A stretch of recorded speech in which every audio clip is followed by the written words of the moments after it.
강사님 이름은 김정모 강사님입니다. 오늘 이렇게 귀한 시간 내주시고 많은 분들께서 강의 참석해 주셔서 진심으로 감사드리고요. 저는 소개받은 것과 같이 우리 3대 질환, 암, 뇌, 심에 대해서 우리가 의학적으로 조금 더 팩트체크할 수 있는 즉 병원 이야기, 임상 이야기를 조금 준비를 해왔는데요. 강의 시작에 앞서서 제가 우리 팀장님께 처음으로 인사드리는 거다 보니까 제 소개 간단하게 드리고 시작해도 될까요? 네, 감사합니다. 저는 우리 팀장님들의 의학 지식과 우리 팀장님들의 소득을 가득가득 채워드릴 체험 메디컬의 대표 강사 김정모 강사입니다. 만나서 반갑습니다. 반갑습니다. 우리 팀장님들이 제 프로필을 보고 깜짝 놀라셨을 것 같아요. 사진에 있는 사람과 현장에 있는 사람 얼굴이 너무 다르거든요. 이거 왜 이렇게 좀 다르냐라고 한다면 제가 저 사진을 5년 전에 찍다 보니까 조금 얼굴이 많이 좀 변했습니다.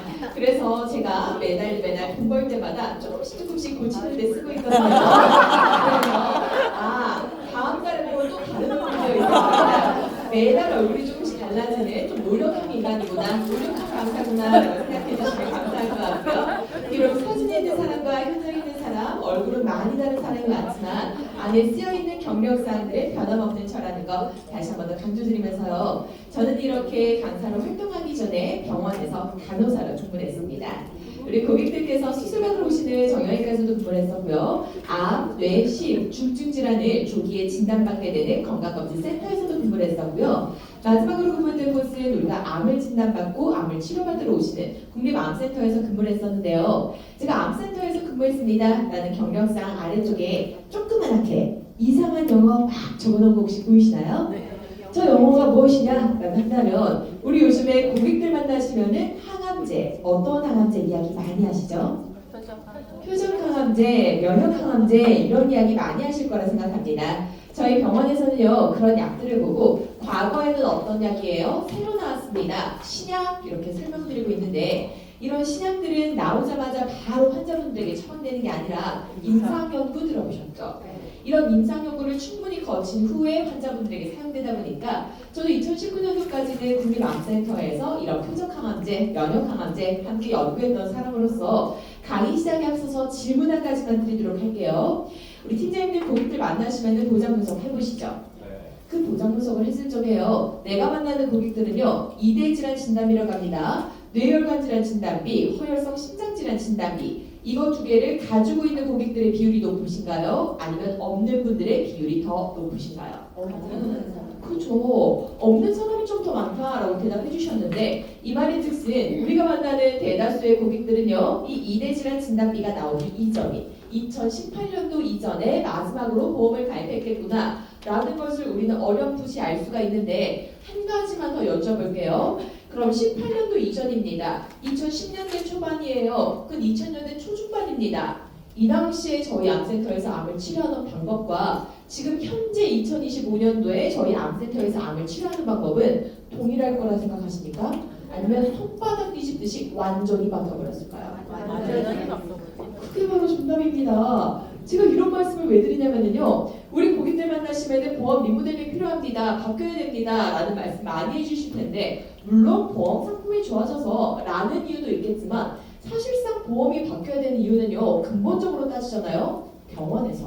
즉 임상에서 암을 치료하는 방법은 손바닥 뒤집듯이 완전히 바뀌어버렸는데 우리 고객들의 보험은 바뀌었나요? 바뀌지 않았나요?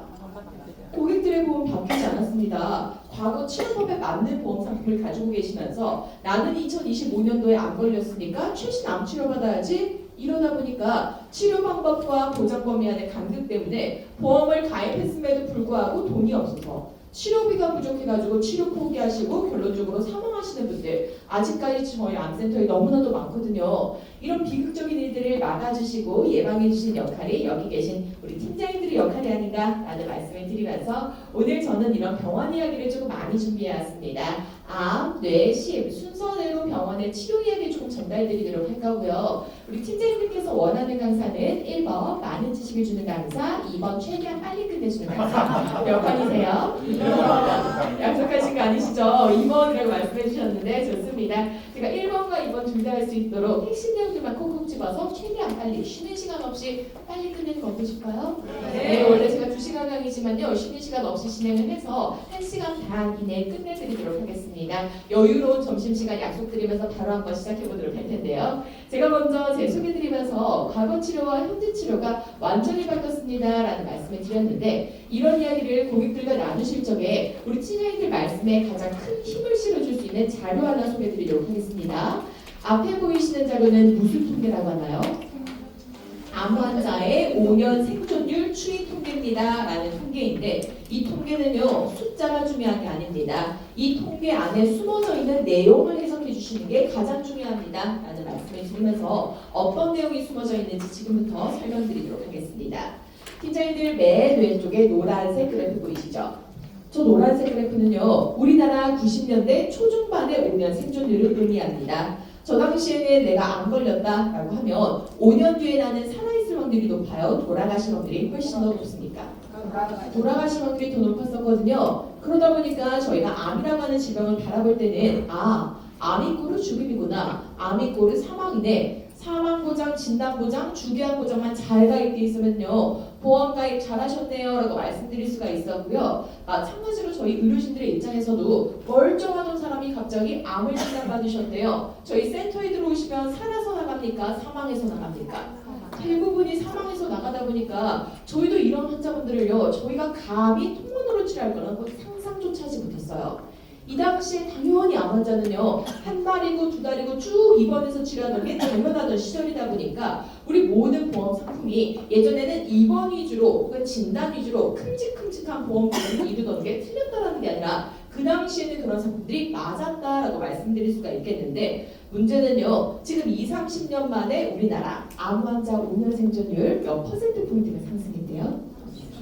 30%포인트 상승했다라고 했는데 보통 저희가 암을 연구하고 개발할 적에요 5년 생존율 5% 올리는 것도 어마어마한 업적이라고 하거든요. 근데 지금 기적과 같은 일이 발생했습니다. 이만큼 암 환자 5년 생존율이 다이나믹하게 상승하게 된 이유가 뭐라고 생각하세요?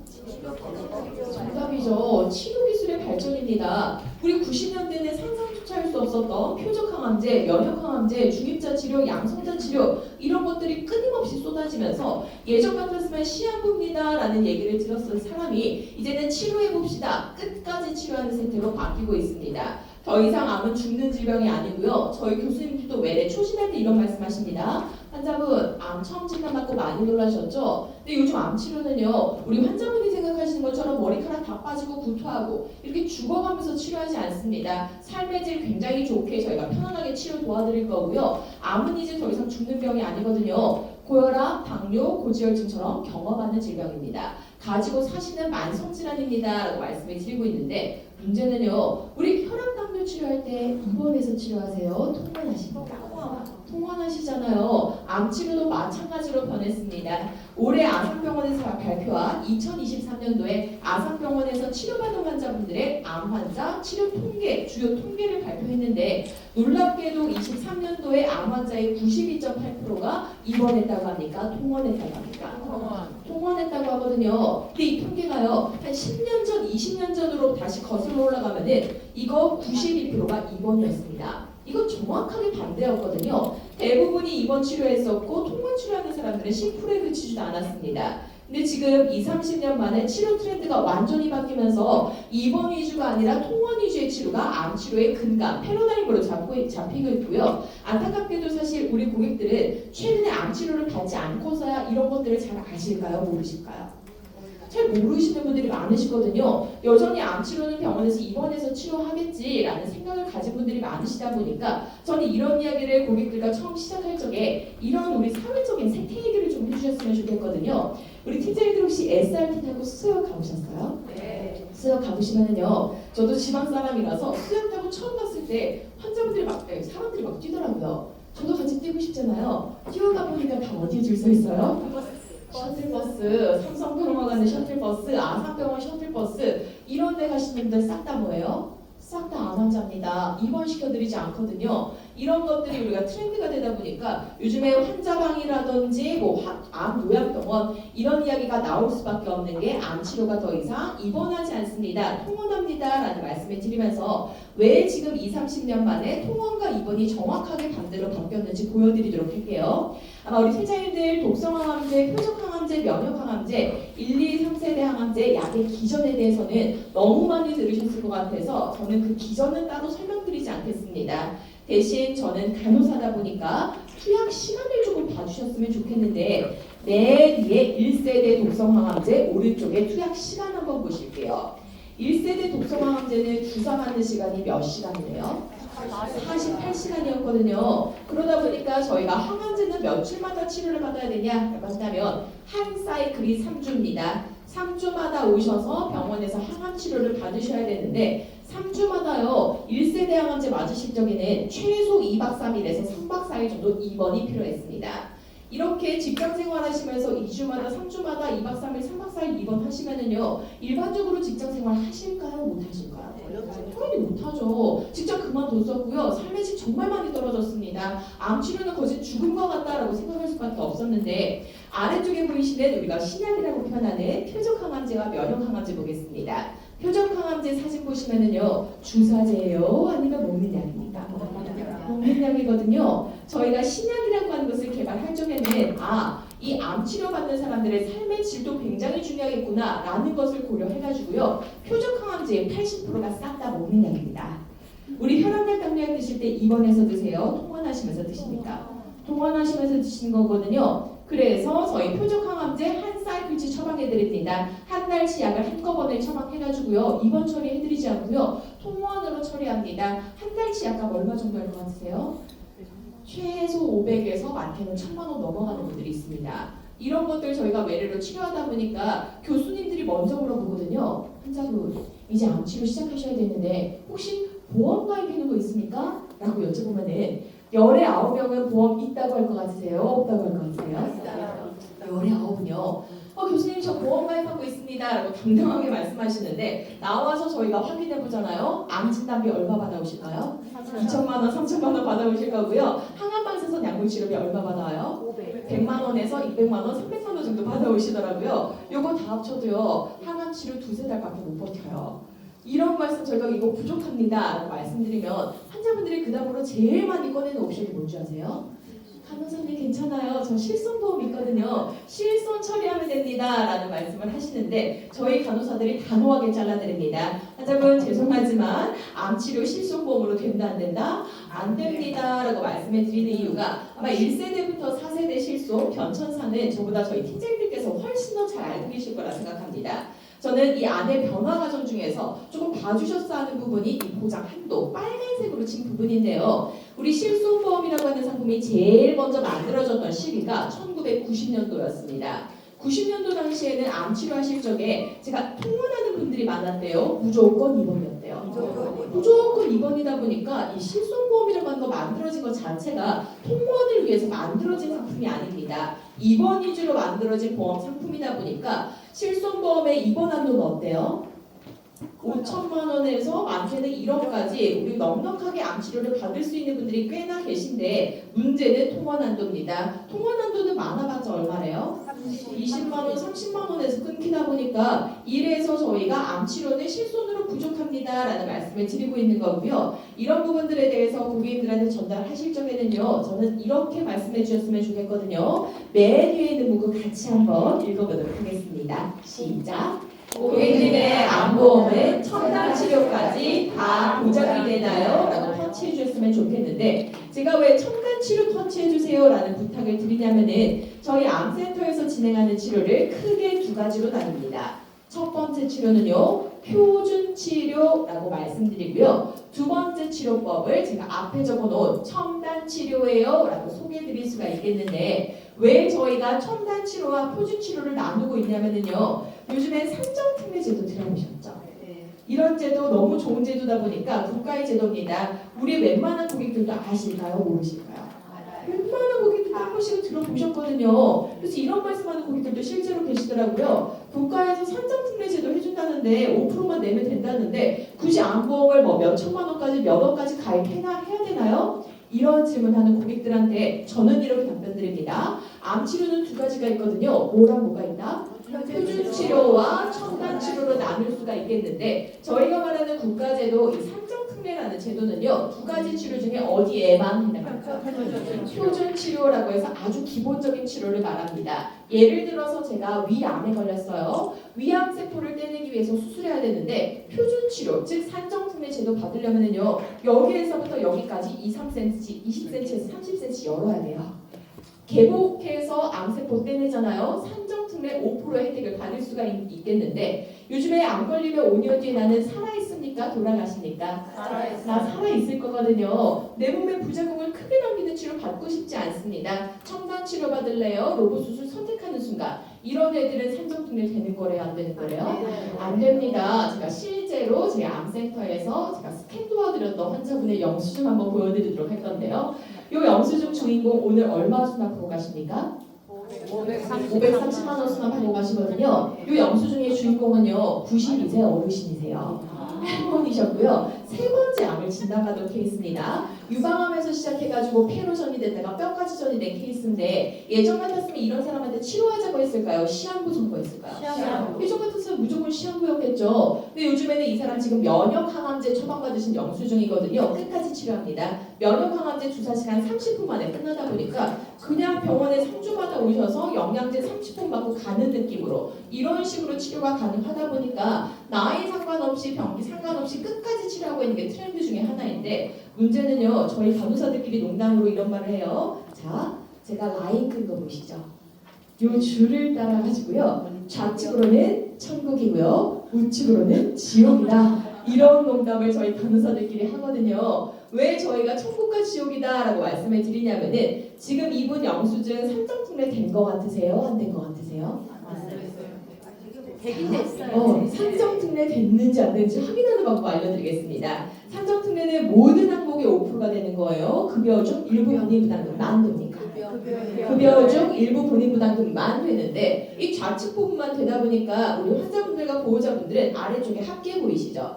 합계로 5% 계산해보고 이거 5%안 맞는데요? 산정특례 안 된 거 아니에요? 이런 질문하는 분들이 계시거든요. 합계로 계산하면 될까요? 안 될까요? 안 돼요. 왜냐하면 중간에 10대라든지 2, 3일씩 병실료, 그 다음에 선별급여 이런 부분들은 5% 혜택이 들어가지 않기 때문에 합계로 계산하면 절대 안 맞고요. 제일 빠르고 쉽게 확인하는 방법은 맨 위에 진찰료 보이시죠? 진찰료라고 하는 건 의사랑 상담하는 비용을 진찰료라고 합니다. 진찰료는 무조건 산정특례 5% 대상이 되는 항목이다 보니까 진찰료만 계산해 보시면 됩니다 라고 저희 암센터에서 설명을 드리는데 우리 환자분 진찰료 얼마 내셨대요? 947원 냈고요. 분간해서 얼마 내줍니까? 10,000원 내줬습니다. 10,000원에 5%가 얼마예요? 500원이거든요. 산정특례 된 겁니까? 안 된 겁니까? 된 건데 왜 나는 500만 원 내야 되냐? 라고 한다면 비급여 얼마 찍혀 있어요? 비급여의 약품비, 주사료 473만 원 찍혀 있고요. 저희 간호사들 행위료 5만 원 같이 붙어 들어갑니다. 합쳐가지고 530만 원 수납하고 가는 게 이런 것들을 첨단 치료입니다라고 말씀을 드리는 거고요. 다시 한 번 더 정리해 보면은요, 우리 환자분이 진짜로 내야 되는 병원비가 어떤 거냐라고 한다면 급여 중에서 산정특례되는 부분은 어떤 부분만 된대요? 일부 본인부담금에만 산정특례가 적용되는 거고요. 아무리 급여에 해당한다 하더라도 2번 전액 본인부담금 보이시죠? 이거는 산정특례 됩니까? 안 됩니까? 안 돼요. 100% 본인부담 하셔야 되고요. 비급여 항목은 당연합니다. 산정특례 적용되지 않아요. 100% 본인부담됩니다. 이런 부분들 때문에 저희가 첨단치료에 대한 개인적인 준비가 필요합니다 라고 말씀을 드리는 건데 사실 병원에서 의사들은요 처방할 적에 환자분 이거는요 전액 본인부담금이고요 이거는요 비급여입니다 이렇게 세세하게 설명할까요? 그냥 저희는 비급여입니다 비쌉니다 라고 말씀드릴까요? 그냥 비급여입니다 비쌉니다 라고 말씀을 드리다 보니까 우리 고객들의 니즈에 맞춰서 타사에서 나온 상품 제가 하나 소개해드리도록 할게요. 이건 타사 상품이긴 한데 타사에서 이런 상품이 나왔습니다. 표정항암 약물 허가 치료이긴 한데 앞에 뭐가 붙어있어요? 비급여 붙어 있어서 비급여 표적 항암제를 저희가 고가의 항암제다 보니까 이런 항목들 보장해 드릴게요 라고 해서 가성비 좋게 치료비 특약이 나왔거든요. 근데 저는요 이거 보자마자 "헉, 큰일 나겠는데? 이 말을 제일 먼저 했습니다. 왜 제가 큰일 나겠는데 라는 말씀을 드리냐면요 약관을 자세히 보시면 이렇게 써 있어요. 7번 보시면 전액 본인 부담금이라고 하는 거는 급여 항목에 속해 있었어요? 비급여 항목에 속해 있었어요? 아까 급여 항목에 속해 있었거든요. 급여 항목에 해당하기 때문에 비급여로 볼 거래요? 보지 않을 거래요? 보지 않는데요. 그럼 전액 본인 부담금에 해당하는 항암 치료비는 받는 거다 못 받는 거다? 못 받는 거다. 이거 가입한 고객님들 반드시 우리가 좀 미루되는 게 필요합니다라고 말씀을 드리는 이유가 영수증 하나 더 보여드리겠습니다. 이분은 유방암 환자분이신데 지금 진료비 450만 원이 비급여에 찍혀 있나요? 전액 본인 부담금에 찍혀 있나요? 전액 본인 부담금에 찍혀 있거든요. 그럼 좀 이상하지 않으세요? 앞에 할머니는 비급여고 이분은 전액 본인 부담금이고 이거 뭔 차이인데? 라고 한다면 정리해 드리겠습니다. 맨 처음 보여드렸던 영수증 있죠? 비급여에만 찍혀있던 거. 그분은요 3세대 면역항암제만 맞으셨어요. 3세대 면역항암제는 급여입니까? 비급여입니까? 이거는 무조건 비급여이기 때문에 비급여에다가 금액을 찍어드리는데 이분이 맞은 진료비 세부내역서를 좀 뜯어보면은요 3가지 약을 섞어 맞으셨거든요. 맨 위에 있는 약 키트로 들어가는 건 비급여 항암제 3세대 면역항암제가 맞습니다. 그런데 아래쪽에 있는 2가지 젬자와 네오플라틴이라고 하는 약은요 1세대 독성항암제예요. 독성항암제는 급여입니까? 비급여입니까? 급여거든요. 근데 보통 저희가 항암제를 처방할 적에는 물론 나이가 너무 많으시고 좀 상태가 좀 안 좋으시면 면역만 단독으로 쓰는 경우가 있겠지만 일반적인 건강한 사람들은 보통 저희가 병용요법이라고 합니다. 1세대와 3세대를 섞어 쓴다든지 1세대와 2세대를 섞어 쓴다든지 이런 식으로 처방을 가장 많이 하고 있다 보니까 그럼 의사들은 이거 섞어서 처방했을 때 우리 원무과에서 여기다가 금액을 넣어야 될까요? 여기다가 넣어야 될까요? 각각은 못 넣어요. 주사 처방은 같이 이렇게 합쳐서 저희가 병용요법은 같이 주사제를 날아가기 때문에 이거는 따로 분리될 수 없습니다. 안타깝지만 전액 본인 부담금이에요. 급여긴 하지만 전액 본인 부담금입니다. 이런 것들이요 저희가 병용요법 항암제의 처방요법입니다 라고 말씀을 드리거든요. 딱 느낌 오시죠? 팀장님들 우리 영수증 받아보시면 비급여에 많이 찍혀있을 것 같아요. 전액 본인 부담금에 훨씬 많이 찍혀 들어가요.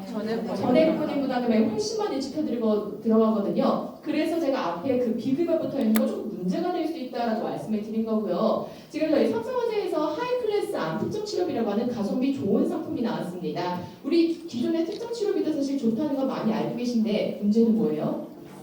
보험료 좀 상당히 비쌌거든요. 그래서 우리가 뭐 상급종합병원 암특정 치료비 이런 부분들이 나왔는데 저는 그런 부분들도 정말 좋겠지만 제가 생각했을 때 이거야말로 하이클래스야말로 진짜 우리 고객들의 니즈 맞춤 상품이다 라고 말씀을 드리면서 약관안에 보시면은요 비급여만 한데요 전액 본인 부담금 함께 보장한대요. 전액 본인 부담금과 비급여를 함께 보장하겠습니다. 이 말이 뭔 말이냐라고 한다면 영수증으로 다시 띄워서 보여드릴게요. 우리 기존에 판매했던 뭐 주요 치료비, 특정 치료비 이런 애들은요 10년 동안 치료비를 보장하는 게 맞는데 보장하는 범위가요 급여 부분은 돼야 안 돼요? 얘도 돼요. 급여 치료를 하더라도 우리는 그러니까 10년 안에 한 번이라도 치료하면 계속 반복 보장하는 게 기존 특정 치료비, 기존 주요 치료비였습니다. 말 그대로 급여 부분에 치료비가 발생하더라도 드리는 건데 사실 우리 고객들은 여기 걱정될까요? 안 될까요? 여기 걱정 안 돼요. 왜 여기 걱정 안 되느냐? 여기 5%다 해드릴 거고요. 그리고 국가에서 들어보셨죠? 본인 부담 상한제도. 저거 뭐냐면요. 내가 1년 동안 치료한 비용이 내 소득 기준에 비해서 일정 금액을 넘어가면은 국가에서 치료비 돌려줍니다. 근데 저 본인 부담 상한제가 비급여라든지 전액 본인 부담금에 된대요, 안 된대요? 안 돼요. 급여 중 일부 본인 부담금만 돌려드리다 보니까 이런 부분들은 사실 돈이 아무리 나와봤자 국가에서 다시 환급해줍니다. 실손 처리됩니다. 여기 걱정하시는 게 아니거든요. 실제적으로 걱정하는 부분이 뭐다? 진짜 내가 100% 내는 돈, 그죠? 전액 본인 부담금이라든지 비급여 부분이다 보니까 이런 부분들을 진짜 가성비 좋게 여기만 뽑아서 저희가 설계가 가능한 상품 하이클래스 암 특정 치료비다라는 말씀을 드리면서 그럼 저희 암센터에서 진행하고 있는 첨단 치료, 표준 치료 조금 현재와 과거를 좀 비교해드리고자 제가 약관을 한번 준비해보는 뭐 트렌드를 한번 준비를 해봤는데 우리 약관 공부 많이 하시는 팀장님들은 들어보셨을 겁니다. 요즘 약관 보시면 암의 직접적인 치료 목적으로 이런 얘기 많이 들어보셨죠? 그 암의 직접적인 치료가 뭐냐라고 한다면 앞으로요 어떤 좋은 치료 기술이 나와도 모든 암의 직접적인 치료는요 제가 앞에 그림 몇 개 붙여놨죠? 3개. 무조건 이 3개 안에서만 놉니다. 이 3개가 뭔데? 라고 한다면 임의대로 숫자 붙여드릴게요. 1번이 뭐다? 수술. 2번은요? 항암. 3번은요? 방사선입니다. 라고 말씀을 드리면서 이 3가지 치료의 과거 치료와 현재 치료를 좀 비교해 드리도록 할 건데 제가 아까 우리 암 걸리면 어디 간다고 했죠? 서울로 뛰어간다라고 말씀드렸잖아요. 왜 서울로 뛰어가는지 간단한 예시 하나 들어드리도록 할게요. 저도 지방 사람이거든요. 저희 어머니가 위암 1기를 진단받았습니다. 지방에서 제일 좋은 병원, 상급종합병원을 찾아갔는데 교수님이 위암 수술을 하셔야 된대요. 위장 2분의 1, 3분의 1 정도를 덜어내셨어요. 제가 그 말 듣고 참았을까요? 참지 않았을까요? 참지 않죠. 바로 모시고 올라와가지고 저희 암센터 교수님이 저희 어머니 위암 1기 환자분 어떻게 수술해줬는지 이거는 영상으로 한번 보도록 하겠습니다. 내시경 수술 도구를 입을 통해서 신도를 통해 위장으로 접근하게 됩니다. 내시경 수술 도구가 위장에 도착하면은 발견했던 조기 위암 세포가 있을 거고요. 조기 위암 세포 주변으로 저희가 마크를 넣습니다. 마크 넣은 부분에다가 생내시경 수를 주입해서 주변을 뻥 띄어 올려옵니다. 내시경 끝에 달려있는 전기 소잡기, 독이라고 하는 칼을 가지고 칼집 한번 내줄 거고요. 생내시경수 한 번 더 주입해서 암세포 병변을 띄어 올린 다음에 프링 퍼내듯이 퍼냅니다. 출혈이 발생하겠죠? 지혈시켜줘요. 이대로 수술이 끝납니다. 보시면 저희 어머니 겉으로 보이는 수술 흉터가 있을까요? 없을까요? 없고요. 위장 2분의 1, 3분의 1을 드러낸 거예요. 100% 그대로 보존해줬습니까? 그대로 보존해줬거든요. 이런 것들을 요즘에 좀 지방과 좀 서울 쪽에 있는 암치료에 좀 치료 간극이다라는 말씀을 드리면서 이래서 지방에 있는 사람들이 서울로 암치료 받으러 오는 케이스가 좀 많구나라고 생각해 주셨으면 좋겠고요. 이런 케이스는 빨리 발견된 암 환자의 케이스지만 2기다, 3기다, 4기다 암의 사이즈가 조금 큰 분들은 뭘로 수술한대요 요즘에? 다빈치 로봇 수술 많이 들어보셨죠? 이 사진은요 저희 암센터에서 지금 위암 환자분 다빈치 로봇으로 수술하고 있는 장면인데 우측에 보이시는 이게 환자분의 팔, 아래쪽으로 뻗어 있는 게 환자분의 다리입니다. 환자가 이렇게 대자 모양으로 누워 있어요. 지금 수술 중에 찍은 사진이다 보니까 환자분 주변으로 의료진들이 되게 많이 모여 있죠. 근데 저 사람들은요 비밀이 있어요. 싹 다 저 같은 간호사들이에요. 오 그럼 의사가 어디 갔을까요? 의사는 정답 여기 콘솔에 앉아 계신 분이 바로 교수님입니다. 의사랑 환자가 붙어 있습니까? 뚝 떨어져 있습니까? 뚝 떨어져 있거든요. 우리 교수님 손가락 자세히 들여다보면은요 10손가락 다 반지 끼듯이 링을 끼고 계십니다. 교수님 손가락 관절 움직임 하나하나 똑같이 따라해주는 게 상단에 보이시는 까만색 로봇 팔 있죠? 환자분 몸속에 들어가서 로봇 팔이요. 교수님 손가락 관절 움직임을 똑같이 따라해드릴 거고요. 교수님 손가락 넣고 있는 여기 하얀색 면에서도 환자분들의 장기 감촉이 그대로 느껴집니다. 감촉 그대로 느껴질 거고요. 눈 화면에 들어가고 계신데 이 화면에서 안에 있는 장기가 20배에서 30배 정도 확대돼서 3D 이체로 보여요.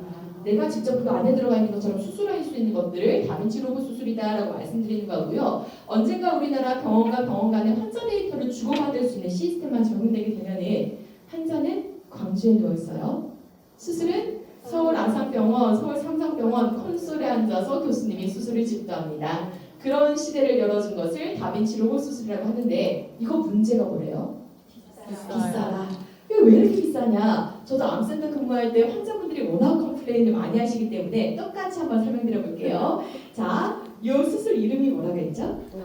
다빈치 로봇이잖아요. 딱 이름만 들어보셔도 우리나라 회사 같으세요? 저기 미국 놈들 회사 같으세요? 딱 들어봐도 미국 놈들 회사잖아요. 그 미국 놈들 회사에서는 우리나라에 수출할 적에 FDA에서 강제로 규정하고 있습니다.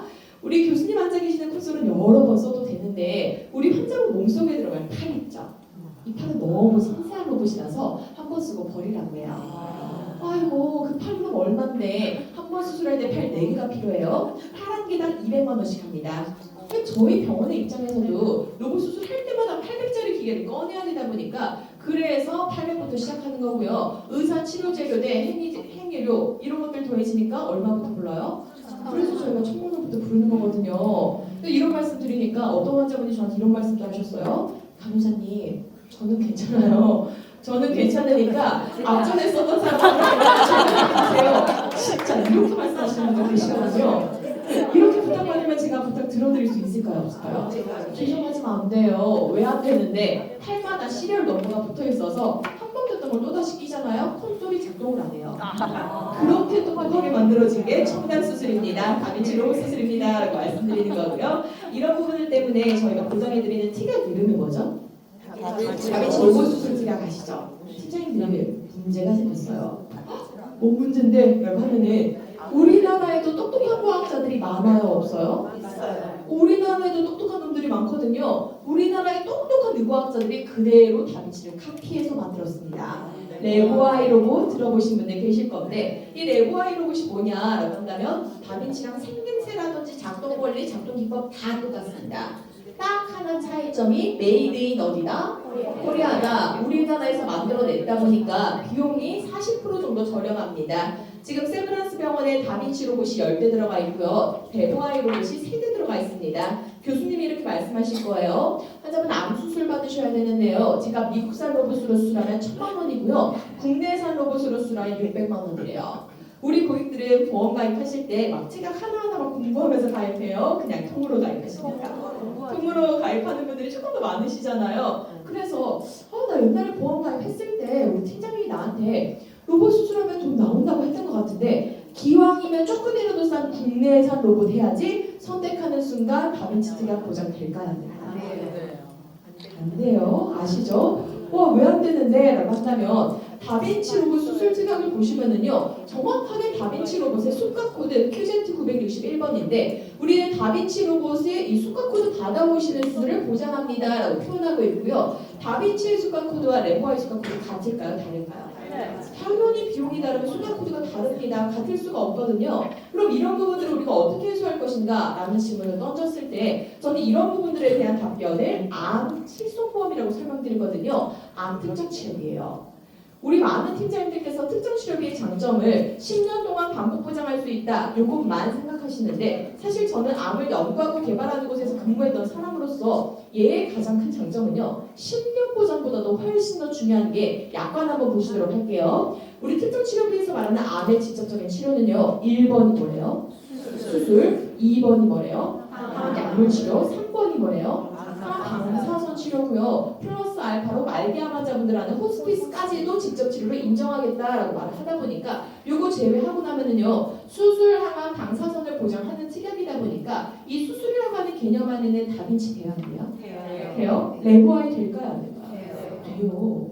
그죠? 수술이라고 하는 개념 안에 레고아이 로봇 수술, 다빈치 로봇 수술 요 개념들이 다 적용되는 거라서 말 그대로 지금 현재는 레고아이가 나와 있겠지만 5년 뒤, 6년 뒤가 되면 레고아이보다 더 좋은 로봇 나올 것 같으세요? 안 나올 것 같으세요? 또 분명 나올 거거든요. 우리 그때마다 보험 계속 갈아엎을 수는 저도 없습니다. 그래서 이런 부분들에 대한 솔루션, 즉 현재 나와 있는 치료도 잘 보장해드릴 수가 있겠지만 내가 지금 당장 안 걸리는 거 아니면은요 5년 뒤, 6년 뒤에 어떤 치료가 어떻게 새롭게 나올지 모릅니다. 그런 부분들에 대해서 유연한 대처가 가능한 상품이 저는 암 특정 치료비입니다 라는 설명을 드리면서 1세대부터 3세대까지 좌측에 있는 항암 치료, 우측에는 방사선 치료를 조금 정리해봤거든요. 아마 팀장님들도 아실 겁니다. 표적항암 약물 치료비, 면역항암 약물 치료비, 세기조절 치료비, 양성자 치료비 각각 치료기가 있어요? 없어요? 있어요. 있죠. 근데 문제는요. 치료가 여기에 멈춰 있을까요? 계속 발전할까요? 계속 발전한다는 게 문제거든요. 우리 고객님 지금 중입자 출연이 이미 국내에 도입돼 있고요. 대사항암제는 국내에 도입되진 않았습니다. 저희 암센터에서 연구 단계를 거치고 있다 보니까 한 5년 뒤, 6년 뒤에 유방암 진단 받으셨대요. 대사항암제 처방받았대요. 우리 고객님은 표적항암 치료비 많이 가지고 있어요. 보장돼요? 안 돼요? 이거 안 되는 겁니다. 약물의 기전 자체가 틀린 약물이다 보니까 이런 부분들에 대해서 우리가 어떻게 대처할 것인가? 저는 그걸 바로 암 실손보험입니다. 하이클래스 암 특정 치료비입니다. 라고 소개를 드리고요. 아마 팀장님들께서 항암제 얘기는 많이 들어보셨을 것 같은데 방사선 얘기는 들어보셨어요? 많이 안 들어보셨어요? 들어봤어요. 그것도 조금 많이 안 들어보셨을 것 같아서 간단하게만 말씀드리고 넘어가도록 할게요. 팀장님들 잠깐만 제 얼굴 살짝 봐주시겠어요? 우리 팀장님 보시기에 저 대략 몇 살 정도 같아 보이세요? 말씀 잘 해주셔야 됩니다. 대충 한번 찍어볼까요? 30대 수명이라고 말씀해 주셔서 감사합니다, 팀장님.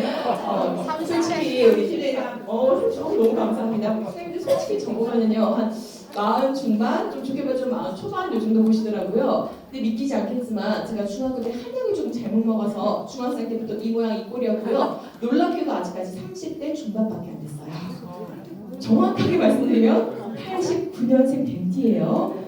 믿기지 않으시면 강의 끝나고 따로 찾아오시면 주민등록증 보여드리겠습니다. 거짓말하지 않고 진짜 89년생인데 진짜요? 제가 생각보다 어리다 보니까 제가 병원에 처음 취업했을 때가 2012년도였어요. 제가 이런 말씀 왜 드리냐면 저 12년도 입사했을 때만 하더라도 세계조절 방사선, 양성자 방사선, 중입자 방사선 있었을까요? 없었을까요? 저 신규 때요 이런 얘기했습니다. 항암 방사선 맞고 온 환자는 인간이 차마 눈뜨고도 못 본다.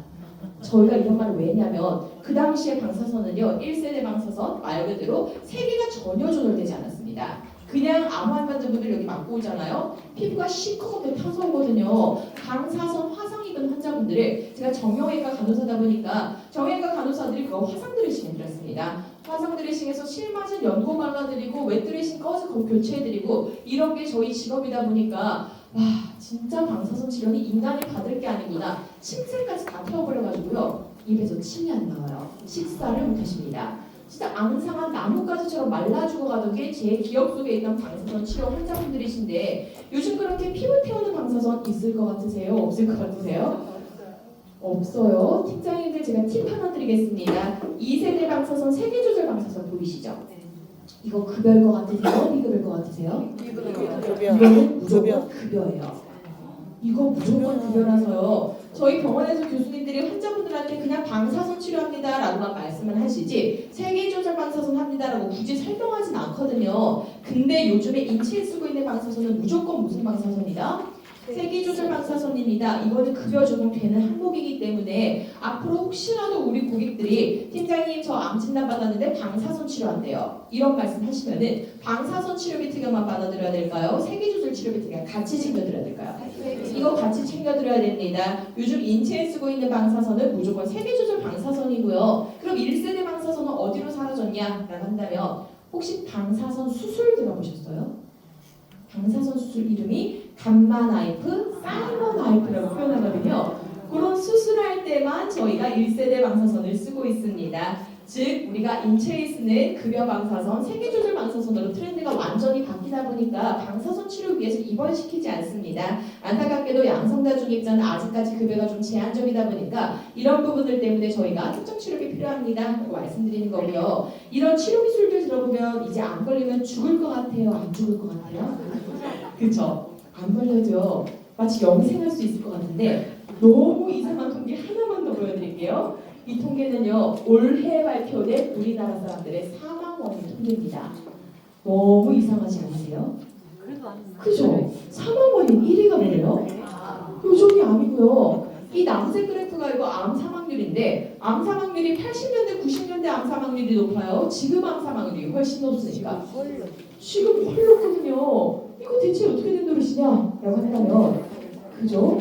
저희가 맨 처음에 봤던 통계는요 암 환자의 10년 생존율, 20년 생존율을 본 거예요. 아주 짧은 5년만 본 거예요. 5년만 본 거예요. 즉 치료 기술이 좋아지다 보니까 5년까지는 충분히 살게 될 수가 있는데 암의 근본적인 성질 자체는 바뀌지 않았습니다. 암은 여전히 무서운 질환입니다. 라는 말씀을 드리면서 암이 왜 무섭다고 말씀드리는지 그림으로서 좀 설명드리도록 할게요. 일반암 진단비 받으시려면 진단서에 무슨 코드가 나와야 된대요? C코드. D코드는 된대요, 안 된대요?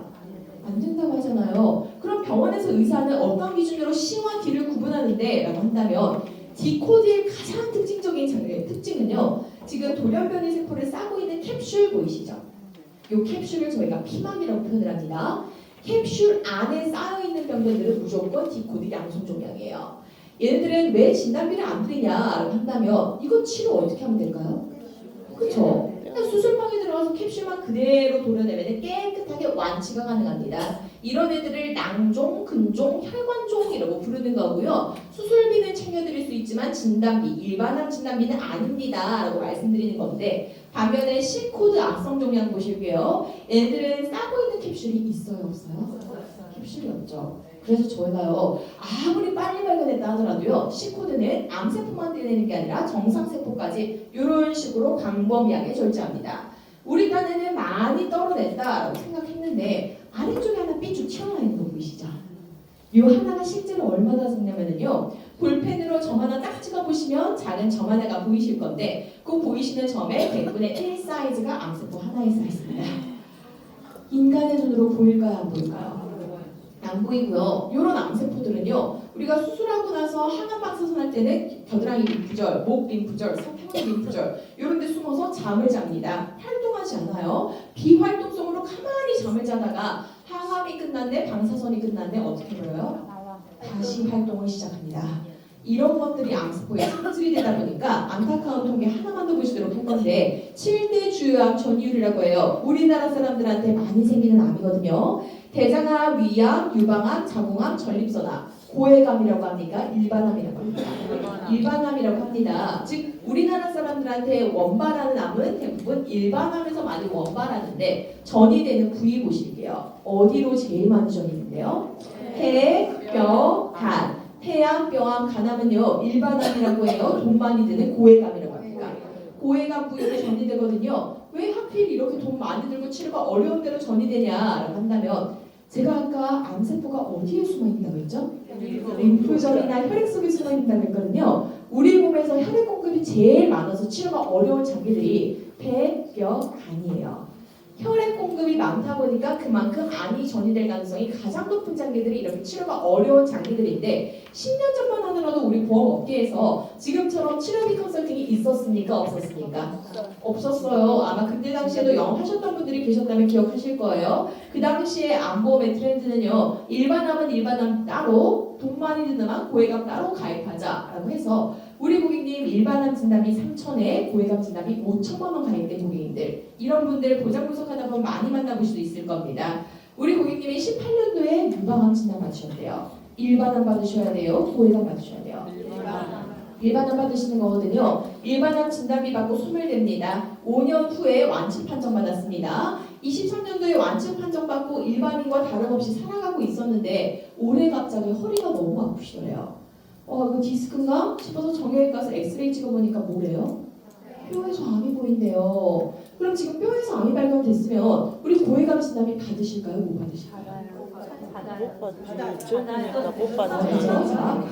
이런 사람들 진짜 많으시거든요. 저 암센터 있을 때 이런 말씀하는 분도 계십니다. 그냥 재채기 나서 애취 쓸 뿐인데 갈비뼈가 우두둑 부러지더라.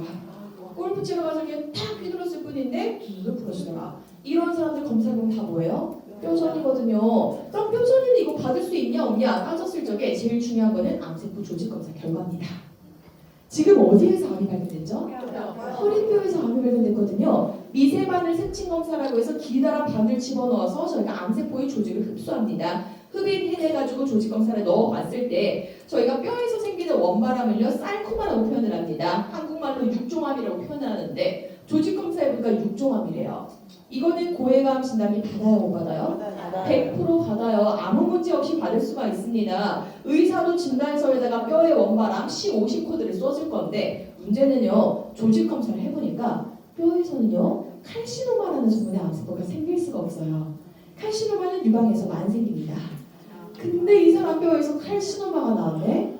그럼 의사는 뼈에 원발암 코드를 써줄까요? 유방 안에 전이암 코드를 써버릴까요? 전이암 코드를 써버리거든요. 이랬을 때는 고해감 진단비 받는다 못 받는다? 못 받는다라고 말씀을 드리는 이유가 유방 안에 전이암 코드가 뭔데? 라고 한다면 들어보신 분들 많으실 겁니다. C77에서 80까지 많이 들어보셨죠? 왜 77번에서 80까지가 전이암인데? 라고 한다면 우리 보험업계에서는 2차성 악성신생물이라고 하는 단어로 부르고 있는데 어렵게 생각하실까봐 제가 이거는 C79 코드만 한번 쭉 펼쳐놓은 거거든요.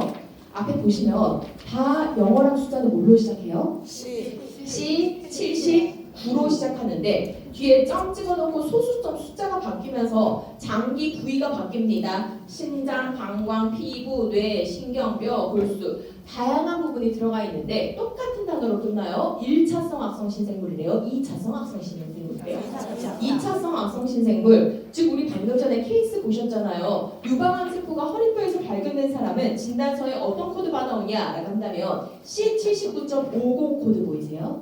50 코드 같이 한번 읽어볼까요?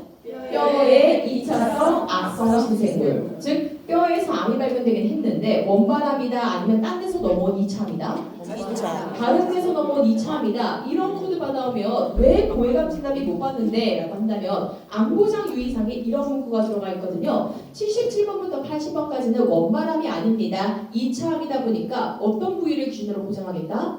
원바람이 생긴 부위를 기준으로 보장할게요. 이런 문구가 왜 들어갈 수밖에 없냐면요. 예시 보겠습니다. 갑상선암 73코드예요. 갑상선의 위치가 어디죠, 팀장님들? 목이죠. 우리 몸에서 림프절이 제일 많은 곳은요? 목, 겨드랑이, 사타구니입니다. 요 세 부위에 림프절이 많다 보니까 갑상선암 조금 늦게 발견된 사람들 다 어디 전이돼 있을까요?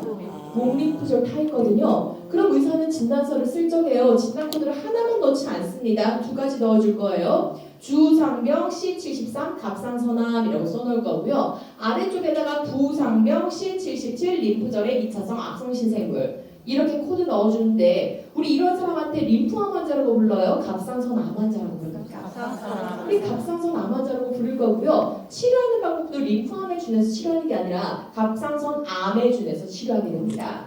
그래서 우리 보험 상품도요. 고해감 진단비 드리는 거예요. 유사암 진단비가 맞는 거예요. 유사암 진단비가 맞다라고 해석되는 게 대법원의 판례입니다. 그래서 요즘 2차 코드 77번에서 80번 받아오는 사람들이 증가하고 있을까요? 감소하고 있을까요? 계속 증가하고 있거든요. 이거 왜 증가하는데? 라고 한다면 예전에는 암을 진단받고 5년 이내에 돌아가시는 분들이 많았다면 요즘에 5년까지는 충분히 살 수 있습니다. 5년 이후에 다시 재발합니다. 다시 전이됩니다. 이런 게 바로 암세포의 성질이 되다 보니까 저희 암센터 교수님들 중에서 이런 말을 해요. 꼬리가 제일 기다. 우리나라에서 어떤 암이 꼬리가 제일 길 것 같으세요? 유방암. 정답입니다. 우리 여성분들의 1등암 유방암이 꼬리가 제일 길어요.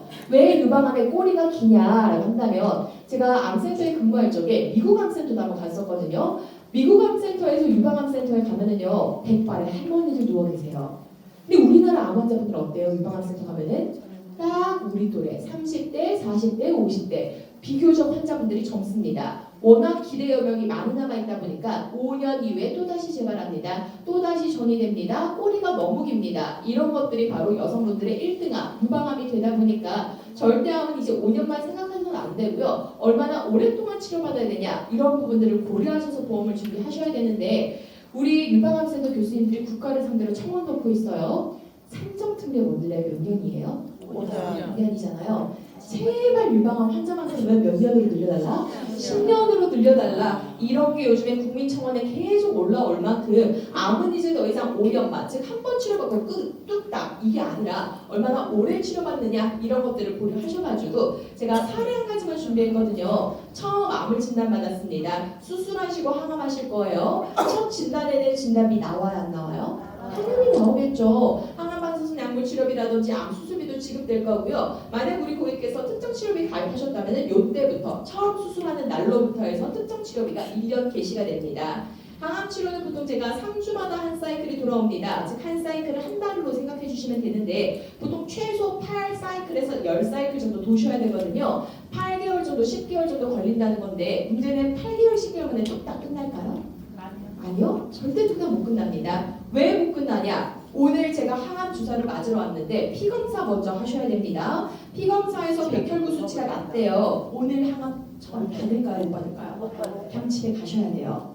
집에 가셔서 2주에서 3주 정도 쉬셔가지고 면역 체계가 어느 정도 올라왔을 때 그 다음 사이클을 돌 수 있습니다. 그래서 저희가 항암 치료는요 보통 얼마 정도 걸리나요? 라고 한다면 환자분 넉넉 잡아서 1년에서 2년 정도 생각해 주세요 라고 말씀드리는 게 항암 치료의 원리거든요. 이 사람 1년차가 지났습니다. 1년 지났다고 해서 진단비 한 번 더 나와요? 아니요. 치료비 또 나오나요? 아니요. 모두 최초 1년입니다. 하지만 특정 치료비 같은 경우에는 1년이 지난 그날부터 또다시 한 번 더 보장이 개시되는 거고요. 5년 지나서 나는 완치됐다라고 생각을 했는데 다시 한 번 더 7년 차에 전이되셨대요. 이때부터 사실 진짜 치료비가 많이 드는 거거든요. 앞에 썼던 항암제 다 쓰면 안 됩니다. 무조건 신약들을 써야 되는 부분들이 바로 전이됐을 때 혹은 재발했을 때다 보니까 이럴 때 보장해 드릴 수 있는 진단비, 저희 통합암 진단비라든지 혹은 특정 치료비 10년 동안 보장 가능하다라는 부분들을 활용하셔서 고객들한테 설명하실 수 있는 화법 한번 준비를 해봤거든요. 제가 쭉 말씀드린 내용들을 한 가지 상표에 담아봤습니다. 이 화법은 그냥 찍어버리셔도 좋을 것 같고요. 중요한 건 찍으면 저희 보시나요? 저도 똑같거든요. 강의 들어가면은 한 사진에 200장 정도 찍어오는 것 같아요. 엄청 많이 찍게 나는데 다시 안 보게 되더라고요. 그래서 막 부탁 한 가지만 드리자면 우리 친구들 이거 찍은 거 가지고 다들 스마트폰 쓰시죠?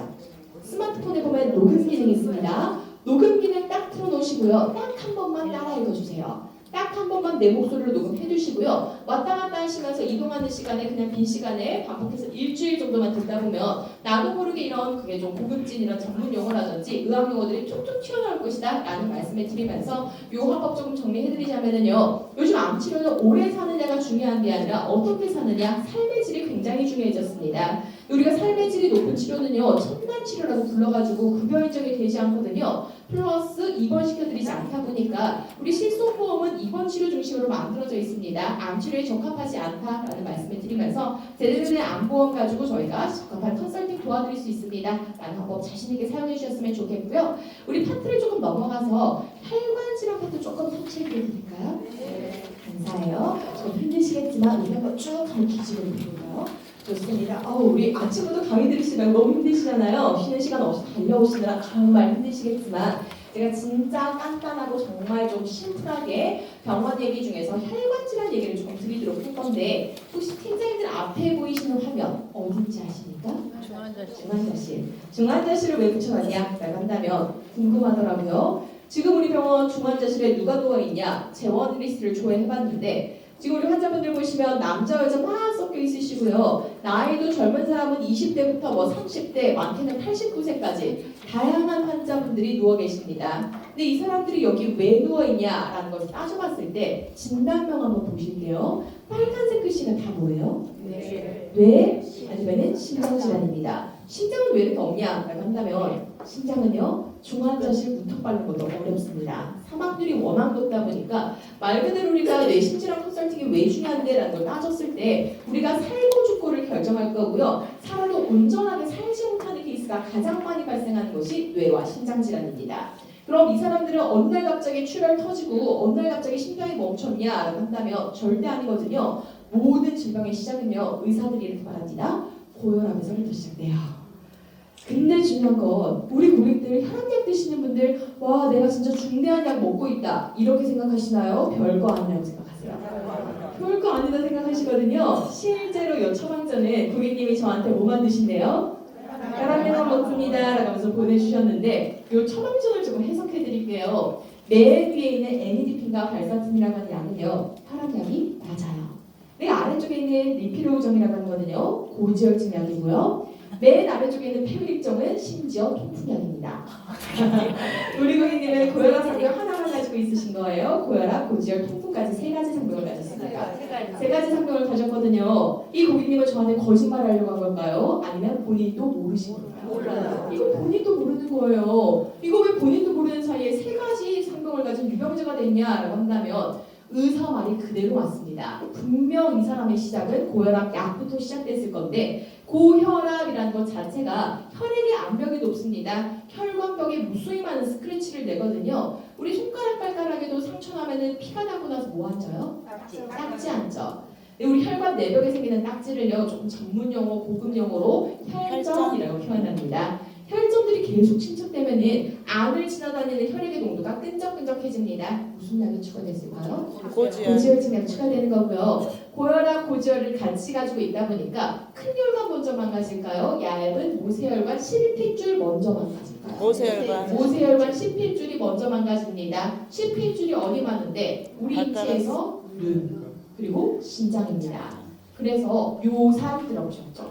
소변으로 빠져나가는 소변의 노폐물인데 혈액 속의 노폐물인데 심장이 그거를 걸러내는 기능이 떨어지는 거예요. 요산 수치가 높아지는 질병을 뭐라고 불러요? 통풍이라고 부르거든요. 즉 이 사람은 처방전만 봐도요. 고혈압의 합병증이 어디까지 진행됐다? 심장 기능까지 많이 망가뜨렸구나 라는 것을 알 수 있는 처방전이지만 안타깝게도 우리 고객은 뭐만 생각해요? 나는 혈압약만 먹고 있거든. 암 대신 나랑 뭔 얘기거든. 이런 생각을 하시겠지만 하시겠지만 안타깝게도 우리 고객들 혈압당뇨약 보통 몇 살부터 스타트 하신대요? 다른 분들은 40대, 보통 한 50대부터 시작하는 분들이 많으시잖아요. 이 사람들한테 갑자기 40대, 50대의 고혈압 당뇨가 찾아온 게 아니라 본인은 절대 못 느껴요. 저는 솔직히 느끼거든요. 거울만 봐도 압니다. 아, 나는 다른 30대들과는 다르구나. 최소한 40대 정도는 돼 보이는구나. 이런 외모적인 노화는 거울만 봐도 아는데 문제는 혈관 노화입니다. 혈관 노화는 눈에 보여지지 않지만 이미 30대부터 인간은 생물학적으로 늙기 시작합니다. 혈관 노화가 시작돼가지고 더 이상 혈관이 좁아지다 못해 40대, 50대 때 고혈압, 당뇨라는 신호를 보내기 시작하는 거고요. 60대, 70대부터 본격적으로 뇌혈관과 심혈관이 망가지기 시작합니다. 그래서 저는요, 혈관 질환 컨설팅만큼은 우리 고객들은 이렇게 생각하시는 분들이 많으시더라고요.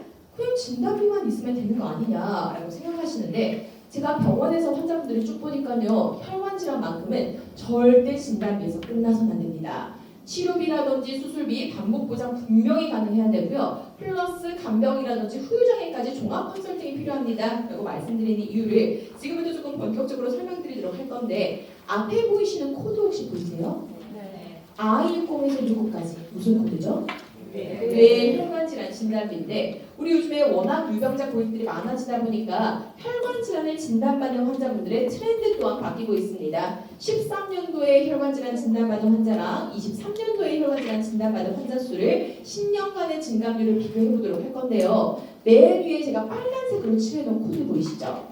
I6광에서 63 뇌출혈이고요. I63 뇌경색입니다. 요거 4개 다 합쳐서 우리 뭐라고 표현을 해요? 출혈 더하기 경색은 뇌졸중이라고 표현하잖아요. 뇌졸중은요, 뇌혈관 질환 중에서도 이미 터지고 이미 막히고 말 그대로 가장 중증 질환이라고 말씀드릴 수가 있겠는데 중증 질환 진단받은 사람도 증가하고 있나요? 감소하고 있나요? 증가하고 있는 건 맞습니다. 근데 이 부분보다 더 중요하거든요. 증감률이 제일 높은 분들 보실게요. 지금 아래쪽에 내려보시면은 I19에서 I67 보이시죠? 지금 여기에 증감률이 높아요. 중증 질환 증감률이 높습니까? 아래쪽에 훨씬 높거든요. 그럼 아래쪽에 있는 코드들이 뭔데? 라고 한다면 이렇게 정리해 드리겠습니다. 뇌혈관 질환 중에서 가장 경증의 질병 코드들이에요. 왜 얘네들이 경증이냐라고 한다면 이 중에서 증감률이 제일 높은 코드가 뭡니까?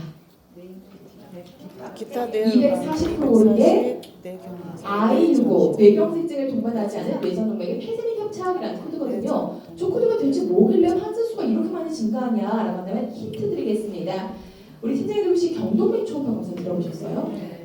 이거 고객님이 만약에 받았는데 팀장님 저 경동맥 초음파 검사에서 목에 있는 혈관이 절반 이상 막혀 있대요.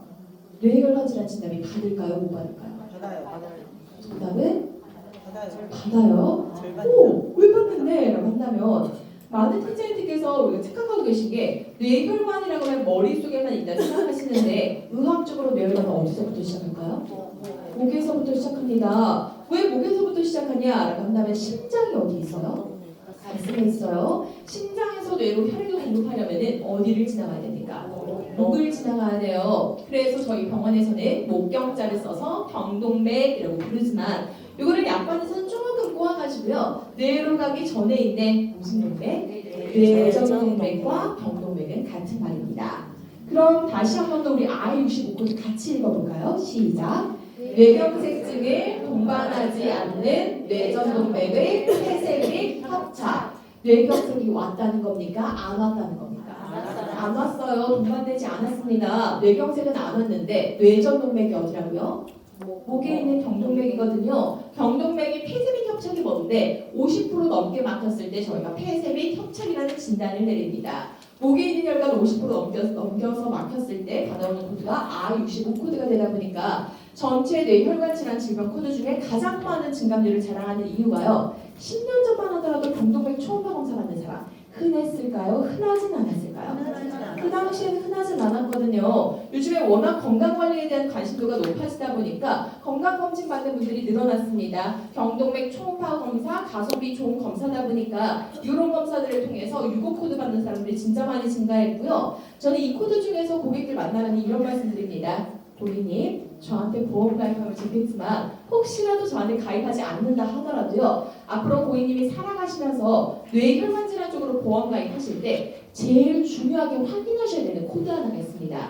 그 코드가 요 세 가지 중에 뭘 것 같으세요? 제일 중요한 거 정답입니다. R67 코드가 제일 중요하다라고 말씀드리는 이유가요. 보험은 확률의 싸움이거든요. 환자 수가 누가 제일 많습니까? R67 코드가 많습니다. 그럼 R67 코드 환자 수가 왜 이렇게 많은데 뇌경색증 다음으로 많은 코드거든요. R67 코드 이름이 뭐래요? 기타. 기타 뇌혈관 질환. 느낌 오실 겁니다. 기타라는 단어는요 하나만 들어가 있을 때 불러요. 여러 개가 함께 모여 있을 때 부를까요? 여러 개 함께 모여 있을 때 기타라는 단어를 붙이거든요. R67 코드 안에 뭐가 들어가 있는데 그다음에 10가지의 설명이 들어가 있고요. 이 중에서 제가 손해율이 제일 높은 코드 하나 알려드릴게요. 이건 따로 메모해 두셔도 좋을 것 같습니다. I67.2 코드예요. I67.2가 뭔데? 라고 하면 대뇌 죽상 병화증 써주시고요. 땡땡 있죠? 이꼴 땡땡 써주시고 이렇게 써주실게요. 동맥경화증. 죽상경화증은 뭐랑 똑같은 말인데요? 동맥경화증이랑 똑같은 말이거든요. 즉 동맥경화, 죽상경화라는 뜻은 우리 앞전에 보셨던 폐쇄 협체처럼 50% 넘게 꽉 막혔다는 것을 의미할까요? 아니면 20-30% 살짝 좁아졌다는 걸 의미할까요? 살짝 좁아졌을 때 저희가 동맥경화, 죽상경화라는 진단을 내리다 보니까 MRA 검사 들어오셨죠? 머릿속에 혈관만 정밀하게 보는 검사입니다. MRA를 찍어봤더니 머릿속에 있는 혈관이 살짝 좁아져 있대요. 그때 받아오시는 코드가 뭘까요? 대뇌 죽상. 17.2 대뇌 죽상경화증이 되는 거거든요. 이런 것들을 말 그대로 가장 경증의 질병 코드입니다. 라고 소개해드리는 거고요. 여기에서 좀 더 진행됐습니다. 50% 넘게 막히면은요, I66 코드가 돼요. 66 코드가 뭐예요? 뇌경색증을 동반하지 않은 대뇌 동맥의 폐쇄 및 협착이거든요. 그래서 가장 경증 코드가 I67 코드라고 말씀드릴 수가 있는 거고요. 여기서 진행했을 때 뇌경색으로 진행되거나 또 우리 많이 들어보신 질병 동맥류 꽈리 들어보셨죠? 네. 67.1 코드가 꽈리 코드거든요. 그래서 저는 67 코드가 가장 중요합니다라고 설명을 드리는 건데 꽈리에 관한 질환은 남성분들에게 위험할 것 같으세요? 여성분에게 더 위험할까요? 여성. 정답은 여성분들 중에서도요. 특히 50대 이후 여성분들이 가장 중요하게 확인해야 되는 코드가 I67 코드입니다. 여성의 생글자 때문이래요. 뭐 때문일까요? 폐경기, 갱년기 정답인데 어떤 팀장님이 저한테 남편놈이라고 말씀을 하시더라고요. 저도 남편을 생각하면 머리는 터져버릴 것 같지만 의학적으로는 남편 때문이 아니라 뭐 때문이다? 호르몬 때문이다 라고 말씀을 드리는 이유가 우측 상단에 그래프 보겠습니다. 빨간색이 여자, 파란색이 남자인데 20대, 30대, 40대까지는 남자, 여자 비율이 어때요? 그냥 비슷비슷하거든요. 근데 갑자기 50대부터 여자 환자가 어떻게 됩니까? 폭발적으로 증가하기 시작해서 전체 꽈리를 진단받은 사람들의 70%가량이 싹 다 여자라고 합니다. 영화배우 강수현 씨 아시죠? 강수현 씨도요. 우리 지금 돌아가셨잖아요. 사인이 뭐래요? 뇌동맥류 파열에 의한 지주막하 출혈로 사망하신 거거든요. 강수현 씨 고혈압, 당뇨, 고지혈증, 비만 있었대요? 아무것도 없으셨대요. 아무것도 없으셨대요. 단지 나이가 딱 50대 중반이었습니다. 본인도 모르게 여성 호르몬의 농도가 떨어지다 보니까 여성 호르몬이 하는 역할 중에 하나가 콜라겐을 합성해서 혈관을 팽팽하게 보호해줍니다. 요게 흐물흐물해지면서 꽈리가 형성되는 거고요. 요게 터져버리는 바람에 지주막하 출혈로서 사망하는 그런 안타까운 케이스였거든요. 즉 I67 코드를 제대로 관리하지 못했을 적에 우리가 뇌 출혈해가는 질병이 발생할 수가 있는 건데 이거 지금 출혈 하얀색 보이시죠? 병원에서 의사들은요 CT만 찍어봐도 출혈인지 경색인지 구분할 수 있어요. 출혈인 사람들은요 피가 고여있기 때문에 하얀색으로 병변이 보일 거고요. 팀장님들 경색의 뜻이 뭐예요? 막혔다 하지만 말씀하시면 절반만 맞은 거고요. 경색의 뜻은 막혀서 썩었다, 막혀서 죽었다, 막혀서 괴사됐다 라는 뜻이기 때문에 CT 찍었을 적에 시커멓게 썩어서 보입니다.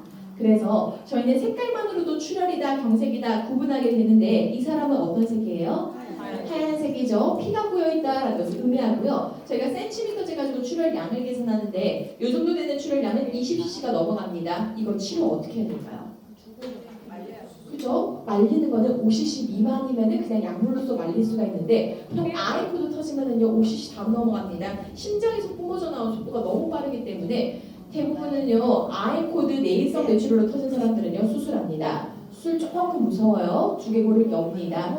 두개골 열어서 안에 보여있는 피 전체를 뽑아내주는 수술, 개두 흡인 수술이라고 표현을 하거든요. 뇌출혈의 대표적인 관열 수술 중에 하나인데 이런 수술 받으시면 우리 고객들 산적특례 적용 받을까요? 못 받을까요? 맞아요. 당연히 받겠죠. 이거 수술비 얼마 정도 할 것 같으세요? 대충 한번 찍어볼까요? 3천만 원이에요. 영수 좀 보실게요. 원래 수술비는요 2,900만 원 정도인데 이 사람 산적특례 됐을까요? 안 됐을까요? 됐어요. 진찰료 보시면 본인 부담금 16,000원 내셨고요. 공단에서 얼마 내줬어요? 32만 원 내줬거든요. 30만 원의 5%가 15,000원 정도 됩니다. 즉 산적특례는 조금 받아가지고 그나마 다행히도 740만 원 내셔야 되는데 사실 740만 원도 만만한 금액이에요. 그냥 나오기는 어려워요. 만만한 금액이세요?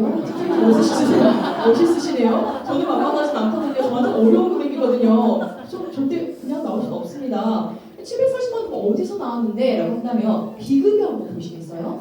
비급여의 토탈 때가 얼마예요? 500만 원입니다. 우와, 우리가 비급여 치료비라고 하는 건 보통 항암치료 혹은 암치료에서만 나올 거라 생각했는데 뇌혈관 질환에서도 비급여 치료가 많아요, 적어요? 굉장히 많거든요. 혈관 질환 치료는요 정확하게 정리해 드릴게요. 비급여가 어디서 나오는데 딱 두 군데밖에 없습니다. 첫 번째 주사료가 제일 비싸요. 주사료가 왜 비싸냐라고 한다면 자 중환자실 갈 거예요. 중환자실에서는 막 저희가 이 급여 기준을 따져가면서 처방할까요? 상태에 따라서 수시마다 계속 약 처방이 달라질까요? 수시로 약 처방이 달라지거든요. 알부민이라는 주사 들어보셨죠? 예. 한 병에 10만 원이에요. 그 알부민은요 사람한테 급여 정도 받으시려면 하루에 한 병까지만 급여가 됩니다. 근데 알부민 주사가 중요한 이유가 요거 조금 용도가 떨어지면은 혈관 내 압력이 조절이 안 됩니다. 혈관이 또다시 터져버리거나 막혀버릴 가능성이 있기 때문에 저희 이거는 정상 수치 들어올 때까지 계속 꽂아야 되거든요. 한 병 맞는데 10분 걸려요.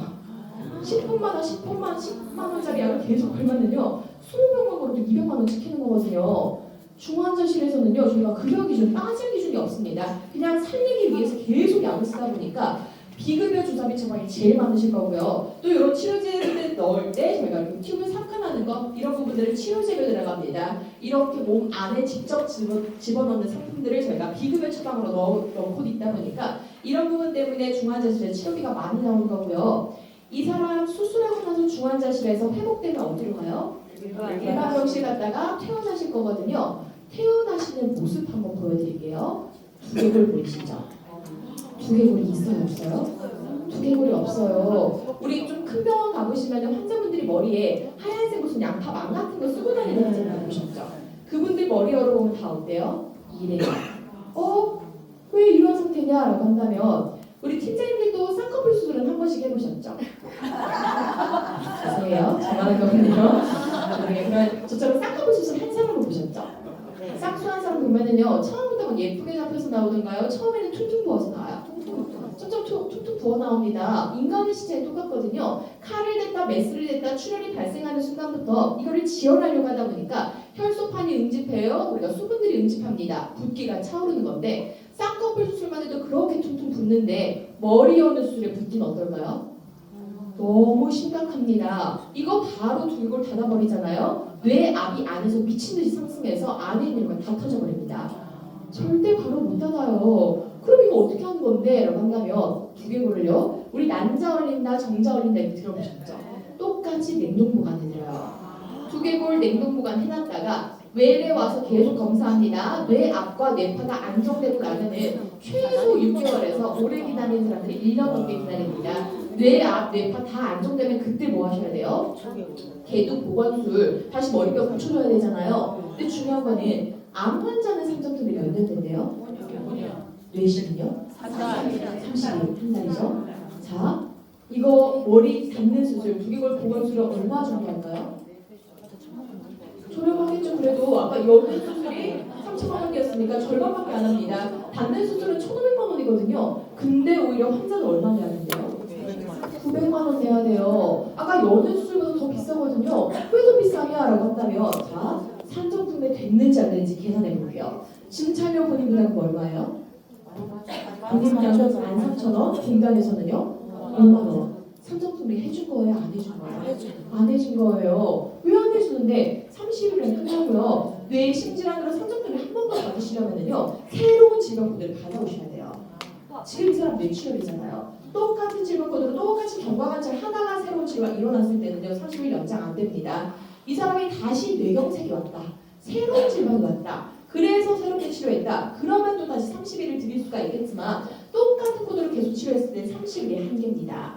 그래서 저는요 산정품의 제도 때문이라도 특히나 우리 혈관질환 컨설팅은 최초 1회로 끝나서 절대 안 된다.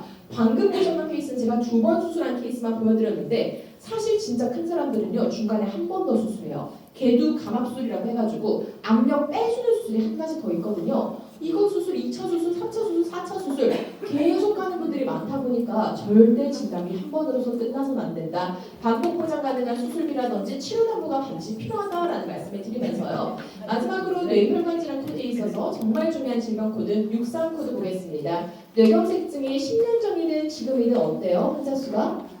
여전히 제일 많아요. 근데 앞에 케이스를 보시면은요 의사들이 뇌경색 환자 오자마자 뚜껑 열라고 할까요? 웬만하면 수술 안 하려고 할까요? 웬만하면 안 하려고 합니다. 열어버리는 순간 너무 치료가 어려워지다 보니까 이런 길 저희 웬만하면 선택하지 않으려고 하거든요. 그래서 제일 먼저 선택하는 게 뭐예요? 경색 환자분들 약물로써 올려버리려고 합니다. 그 약물을 혈전용해제라고 표현을 하는데 우리가 말하는 특정 치료비에서 세 가지 직접 치료 뭐를 하네요? 수술하거나 혈전용해제하거나 중환자실 치료받았을 때 요거를 우리가 혈관 질환의 특정 치료다 이거 정의를 하고 있는 이유가 혈전용해제가 어떤 약물인지 말씀드릴게요. 이거 피물게 하는 약이다라고 설명을 드리니까 어떤 고객님이 아스피린도 돼요? 혹은 나 배에다가 피물게 하는 와파린이라고 하는 주사를 자가주사하고 있는데 저도 됩니까? 물어보시더라고요. 자가주사, 자가투약하는 약물이랑 같은 약일까요? 차원이 다른 레벨이 다른 약일까요? 레벨이 다른 약이에요. 이거 얼마나 레벨이 다르냐라고 한다면 병원에서요. 저희가 혈전용해제 보고 이렇게 부릅니다. 고위험 약물이에요. 얼마나 위험한데? 라고 한다면 제가 진짜 악하고 나쁜 마음을 먹고요. 다시 암센터에 입사해가지고 요거 2바이알 정도 훔쳐가지고 믹스해서 자고 있는 저희 신랑 혈관에다 싸버리잖아요. 죽여버릴 수 있어요. 제가 이런 말씀드리니까 어떤 선생님이 강사님 2개만 좀 훔쳐주세요 라고 말씀하시는데 추천드리지 않아요. 요거 부검하잖아요. 혈중 TPN으로가 그대로 검출돼서 바로 잡혀갑니다. 그래서 이거 찾고 있는 거거든요. 이 약물이 얼마나 강력한 약물인데 라고 질문해 주신다면 꽉 막혀있던 혈관이 주사 맞고 나잖아요. 이렇게 뚫려버립니다. 이 약물 너무 강력한 약물이기 때문에 저희가 손으로 쓰면 진짜 큰일 나고요. 의사가 간호사한테 처방할 때 이렇게 처방합니다. 이 약물은 너무 고위험 약물이기 때문에 환자 키 몸무게의 용량 정확하게 맞춰서 24시간 또는 48시간에 걸쳐서 주사하라고 해요. 그럼 24시간 동안 어떻게 주사할까요? 저 사람인데 화장실도 안 가고 24시간 동안 주사 줄 수 있을까요? 그렇죠? 그렇진 않아요. 그래서 이 주사는 어떻게 만든 주사인데? 라고 한다면 일단 심근경색 환자는 시간 따지지 않습니다. 그냥 사람만 있으면 바로 걸긴 하는데 뇌경색 환자는요 좀 달라요.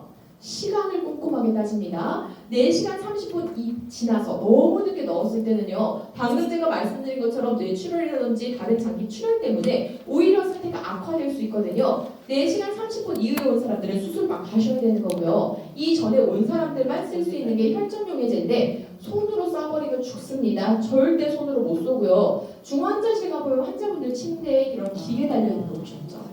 이런 기계들을 저희가 인퓨전 펌프라고 해가지고 12초에 한 방울 13초에 한 방울 똑똑똑똑 떨어져서 24시간이나 48시간이 지나면 기계가 삐삐삐삐 막 울립니다. 그만 집어넣으라고.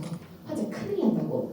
그렇게 다뤄지는 약물들을 혈전용해제라고 표현을 하다 보니까 우리가 말하는 이 특정 치료비가 사실 혈관질환 쪽에 있어서 수술, 혈전용해제 치료, 중환자실 치료 따로따로 들릴 수도 있겠지만 이거 사실은요 혈전용해제 치료하면 어디 가셔야 돼요? 어차피 중환자실 가시는 거고요. 우리 병원에서는 혈관종실 하는 걸 수술이라고 표현할까요? 시술이라고 할까요? 시술이라고 해요. 하지만 우리는 약관상에서 수술로 봅니까? 안 봅니까? 수술로 봐요. 왜 수술로 보는데? 라고 한다면 우리 보험업계에서 수술의 정의는 뭐가 중요해요? 저 절단절제를 보거든요. 병원에서 수술의 정의는요 무조건 마취과 의사입니다. 마취과 의사가 와서 한 번이라도 환자를 봐야지 저희는 수술이라고 부를 수가 있는데 마취과 의사가 검사실에 와요? 안 와요? 안 와요. 그래서 검사실에서 시행되는 시술들은 무조건 저희가 수술이 아닙니다 라고 표현을 하는 거지만 저희는 마취과 의사 중요하지 않습니다. 절단절제를 보는 건데 얘는 뭐냐? 라고 한다면 절단이라고 해요. 왜 절단인데? 절단은요 근육층 들어보셨죠? 네. 우리 몸의 근육층을 자르는 순간 절단이라고 표현하거든요. 자, 우리 카테터라든지 스탠드 집어넣을 때요 심장에다 바로 집어넣는데요 여기 삼타군이나 요골동맥 쪽에서 올라간대요. 요골동맥 쪽에서 올라가는 거잖아요. 그럼 올라가는 그 굵은 요골동맥 혹은 여기 대퇴동맥들은요 근육 위에서 그냥 덜렁덜렁거리고 있을까요? 아니면 근육 밑에 단단하게 고정돼 있을까요? 밑에. 당연히 고정돼 있겠죠. 뇌랑 심장이랑 연결되는 굵은 혈관이다 보니까 카테터가 뭐를 자르고 들어간대? 근육을 자르고 들어갔네. 절단의 개념이 적용됩니다. 저희 이거 수술로 봐요, 안 봐요? 수술로 봅니다. 이런 시술했을 때도 어차피 중환자실 가셔야 되는 거고요. 수술방 가서 수술했을 때도 여지없이 중환자실 갑니다. 그래서 이렇게 돈 많이 드는 비급여 치료일 때 저희가 보장해드리는 특약 우리가 특정 치료비입니다라고 소개를 드리면서 제가 종합 컨설팅이 필요합니다라고 말씀드리는 이유는요. 뇌졸중 경험한 사람들의 73%가 장애를 경험하는데 이 사람들이 다 영구장애인이 돼가지고 통마용처럼 누워있을까요? 아니면 재활을 통해서 일상으로 돌아오는 사람들이 더 많을까요? 재활을 통해서 일상으로 돌아오는 사람들이 훨씬 더 많거든요. 우리 CI 상품 아시죠? 저는 CI 가입한 고객님 만나면 이런 말씀 드려요. 고객님, 고객님이 가입한 상품은요. 뇌출혈이나 뇌졸중 진단받고 나서 1년 후에 받는 진단인 거 아세요? 이렇게 말씀드려요. 왜 1년 후에 받는 진단인데? 라고 한다면 이렇게 써 있습니다. 중대한 뇌졸중이라고 하는 거 빨간색 글씨 같이 읽어볼까요? 영구적인 신경학적 결손이 나타나는 질병을 중대한 뇌졸중이라고 하거든요. 영구적인 신경학적 결손이 뭐냐라고 한다면 아래쪽에 정의가 쓰여 있습니다. 주관적인 증상, 즉 팔이 저려요, 다리가 저려요 이런 걸로는 택도 없고요. 우리는 정확하게 우리가 이 영구적인 신경학적 결손을요 장애분류표에서 정한 신경계의 장애가 남아서 일상생활 기본 동작에 제한을 남길 때 몇 프로를 넘어가는데요? 25%. 적어 넘기기 쉬울 것 같으세요? 어려울 것 같으세요? 이거 진짜 어려워요. 근데 제가 이런 말을 왜 하냐라고 한다면 실제로 저희 아버지가 뇌경색을 14년 전에 진단받으셨거든요. 왼쪽 뇌가 완전히 썩어버려서 우측 편마비가 왔습니다. 그나마 재활을 잘해가지고 이렇게 걷는 분들이 있으시죠. 저희가 스탑 요 정도로 걷거든요. 후유장애 평가받았을 때 이거 25% 넘었을까요? 못 넘었을까요? 못 넘었어요. 왜 못 넘냐라고 한다면 이렇게 걸어도 못 넘는 이유가요. 재활치료의 목적은 이거를 펴는 게 목적이 아니에요. 재활의 목적은요. 이 상태는 이미 장애가 고착됐고 여기에서 최대한 스스로 옷을 입고 최대한 스스로 밥을 먹고 최대한 스스로 일상생활 하는 게 목적이 되다 보니까 하루 종일 젓가락질 연습하거든요. 젓가락질 하루 종일 연습하다가 교수님이 옵니다. 환자분 오늘은 후유장애 평가하는 날이라서 어제 했던 젓가락질 다시 해보세요. 갑자기 나 못하겠어요. 이러면 돼요? 안 돼요? 안 돼요. 어제까지 젓가락질 잘 했던 사람은 똑같이 젓가락질 잘 해야 되는 거거든요. 3%, 5% 이렇게밖에 못 받습니다. 다 합쳐봤자 저희 아버지도 욕하는 건 아니에요. 18% 받았거든요. 그럼에도 불구하고 제가 이 후유장애라는 거 좋습니다라고 말씀드린 이유가 저도 간호사일 때 받을 생각 못했습니다. 여기 생명보험사 상품이라 가지고 그 당시에 28만 원씩 보험료를 내고 있었거든요. 언젠가는 받겠지 이 생각으로 계속 god고 있었는데 제가 보험회사로 넘어와서 강의를 하다 보니까 그거 받을 수 있겠더라고요. 어떻게 받았는데? 라고 한다면 이거 후유장애 담보입니다. 후유장애 담보의 제일 첫 번째 시작은 이렇게 시작합니다. 하나의 장애로 둘 이상의 파생장애가 발생했다라고 하는데 파생장애가 뭐냐라는 걸 따진다면요. 저희 아버지는 팔다리가 다쳐서 불편한 거예요. 신경 다쳐서 팔다리가 불편한 거예요. 신경 다쳐서 팔다리가 불편한 거잖아요. 이런 것들을 하나의 장애가 다른 장애를 낳았다. 파생장애라고 표현하거든요. 파생장애는 각 파생장애 지분율을 어떻게 줄 거래요? 봉사에서? 합산해준대요. 이 문구를 보자마자요. 진짜 번개 맞은 것 같더라고요. 바로 전화해가지고 교수님한테 재활의학과 교수님한테 예약했습니다. 교수님 저 아버지랑 14년 전에 후유장애 평가 받았는데 저 교수님이 평가해줬던 신경계의 장애로 평가받으러 가는 거 아니고요. 우리 후유장애는 인체를 몇 가지 부위로 나누고 있어요? 총 13가지 부위로 나누고 있거든요. 교수님이 저희한테 평가해줬던 거는요. 신경계의 장애가 남아서 일상생활 기본 동작에 제한을 남길 때 이걸로 계산해줬겠지만 제가 이번에 저희 아버지랑 받으러 가는 거는요. 신경계로 판단하지 않습니다. 교수님 팔의 장애 계산해 주시고요. 다리의 장애 계산해 주시고요. 손가락의 장애 계산해 주시고요. 발가락 장애를 계산해 주세요. 이거 각각 계산하면 어떻게 될까요? 팔 30%, 다리 30%, 손가락 30%, 발가락 30%. 이거 의사한테 합산하라고 하지 마시고요. 그대로 받아와서 보험회사 제출하면 보험회사가 뭐 해줘야 됩니까? 합산해줘야 돼요. 몇 프로가 넘어요? 100%가 넘거든요. 저 주계약 5천만 원 받아냈습니다. 독한 년이죠. 그래서 우리가 지금 후유장애 담보야말로 저는 진짜 가성비가 제일 좋은 담보가 후유장애 담보라 생각하거든요. 우리 4월 달부터 보험료가 어떻게 됩니까? 인상됩니다. 우리 4월 되기 전에 지금 삼성화재 기준으로 보니까 후유장애 담보가 진짜 저렴하더라고요. 요즘에는 저희 아버지 거는 80%부터 주계약이 발동되는 건데 요즘은 후유장애 몇 프로부터 돼요? 3%부터 되는 거거든요. 이런 가성비 좋은 컨설팅 이번 달이 진짜 마지막 기회가 아닌가라는 말씀을 드리면서 오늘 강의 여기서 마무리하도록 하겠습니다. 시간을 드리겠습니다. 감사합니다. 고맙습니다.